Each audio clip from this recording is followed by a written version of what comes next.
Hello everyone, আজকের ভিডিওতে বানাচ্ছি জনপ্রিয় বাঙালি রেসিপি দই কাতলা। আর হ্যাঁ, এই মুহূর্তে যে যেখান থেকে আমার ভিডিওটা দেখতেছেন সবাইকে জানাইতেছি আমার চ্যানেলে ওয়েলকাম। শাহী দই কাতলা বানাবার জন্য এখানে নিয়ে নিলাম 3 টেবিল চামচ পোস্তদানা আর 2 টেবিল চামচ মৌরি, 2 টেবিল থেকে একটু বেশি আছে। আর এখানে নিয়ে নিলাম 10 থেকে 12 পিসের মতো কাজু বাদাম।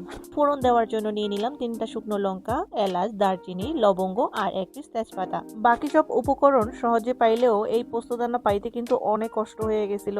রান্নার উপকরণগুলো পোস্ত, মৌরি আর বাদামগুলোর মধ্যে পানি দিয়ে দিচ্ছি, 5 মিনিটের মতো ভিজুক। একটু নরম হয়ে আসলেই পাটায় বেটে নেব। আমার সকল ইউটিউব ফ্রেন্ডস এন্ড ফ্যামিলি, আপনাদের উদ্দেশ্যে একটা অনুরোধ, এই চ্যানেলটিতে বহুদিন ধরে ভিডিও না দেওয়ার কারণে চ্যানেলটা ফ্রিজ হয়ে গেছে, তো আশা করি সবাই পাশে থাকবেন। 8 পিস মাছের জন্য 3টি মাঝারি সাইজের পেঁয়াজ কেটে নিতেছি। সরি এভরিওয়ান, আমি ট্রাই করতেছি ক্লিয়ার ভয়েস দেওয়ার জন্য, তারপর হচ্ছে না, নাকেই কথা বেরোচ্ছে কারণ অনেক ঠান্ডা লাগছে, আমার বলার মতো না, একেবারে নাক জাম হয়ে আছে। মশলাগুলো বেটে নিছি, এইখানে বাদাম, মৌরি আর পোস্তদানা, টক দই আছে 1 কাপ পরিমাণ আর পেঁয়াজ বাটা। সাথে নিলাম এখানে 8 পিসের মতো মাছ। এই রান্নাটা কিন্তু একেবারেই সহজ। তো এখানে পেটের পিস নিলাম আর সলিড পিস নিলাম, টোটাল 8 পিস। তো এখন এই মাছগুলোকে একটু তেল, হলুদ, একটু নুন দিয়ে ভালো করে মিক্স করে নেব। ম্যারিনেট করে আমি 2 থেকে 3 মিনিটের মতো রেখে দিব। খুব ভালো করে মাখিয়ে নিচ্ছি যেন নুন হলুদ মাছের মধ্যে ভালো করে ঢুকে যায়।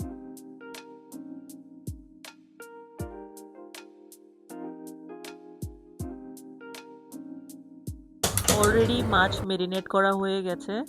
এখন তেল দিয়ে দিচ্ছি, সবগুলো মাছ ভাজা করে নিব। মাছ পুরোপুরি ভাজা করব না, জাস্ট একটু লালচে হয়ে উঠলেই নামিয়ে নিব।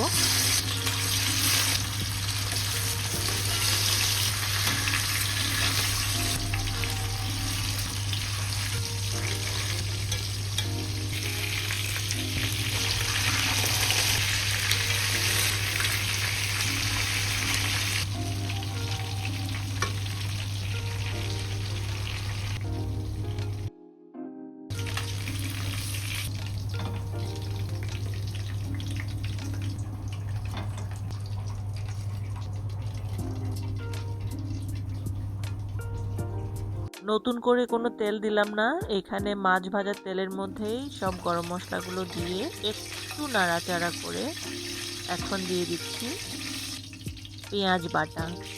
পেঁয়াজটাকে ভালোভাবে ভেজে নিব যতক্ষণ না পর্যন্ত ভালো একটা কালার না আসে আর গন্ধটা চলে যায়। তো মোটামুটি এখানে কষানো হয়ে গেছে অনেকক্ষণ, গন্ধটাও চলে গেছে, সুন্দর একটা কালার চলে আসছে। এখন দিয়ে দিচ্ছি বেটে রাখা পোস্তদানা, মৌরি বাটা আর বাদাম বাটা, যেটা কেশনাট বাদাম। ভালোভাবে আবারও নেড়ে চেড়ে কিছুক্ষণ ভাজা ভাজা করে ভেজে নেব। সাথে দিয়ে দিব 1/2 কাপ পরিমাণ পানি যেন লেগে না যায়। একটু ভাজা হয়ে গেলে কিছু মশলা অ্যাড করব। মশলাগুলো হচ্ছে একদম ছোট চামচ একটু লাল মরিচের গুঁড়ো, একটু হলুদ গুঁড়ো, লবণ, জিরে গুঁড়ো, ধনে গুঁড়ো। ভাজা ভাজা হয়ে গেলে এখন দিয়ে দেব টক দই 1 কাপ পরিমাণ। একটু একটু পানি দিয়ে গ্রেভি তৈরি করে নিছি আর এখন ঢেকে দিচ্ছি। হয়ে গেছে প্রায়। এখন ভেজে রাখা মাছগুলো এই গ্রেভির মধ্যে দিয়ে দিচ্ছি। ভালোভাবে নেড়ে চেড়ে কিছুক্ষণের জন্য আমি আবারও রান্না করব। 1 থেকে 2 মিনিটের মতো এইভাবে নাড়াচাড়া করে রান্না করে নিচ্ছি। এখন স্বাদমতো 1 টেবিল চামচ পরিমাণ চিনি অ্যাড করে দিচ্ছি। যারা চিনি খেতে পছন্দ করে না তারা অনেক সময় কিশমিশ বাটা দিয়ে থাকে, আমি চিনিটাই অ্যাড করলাম। আর এই মুহূর্তে অ্যাড করে দিচ্ছি 3টা কাঁচামরিচ। ঢাকনা দিয়ে আবারও 1-2 মিনিট রান্না করব। তো আমার রান্না হয়ে গেছে, রেডি হয়ে গেল আমার দই কাতলা। এখন একটি বাটিতে ঢেলে পরিবেশন করব। তো এই যে দেখতে পাচ্ছেন রেডি করে ফেললাম দই কাতলা। এই প্রথমবারের মতো আমি দই কাতলা নিজের হাতে বানালাম, কারো সাহায্য ছাড়াই। তো কেমন হয়েছে অবশ্যই কমেন্ট বক্সে জানাবেন আর লাইক সাবস্ক্রাইব করে পাশে থাকবেন। সবাইকে ধন্যবাদ এতক্ষণ আমার ভিডিওটি দেখার জন্য।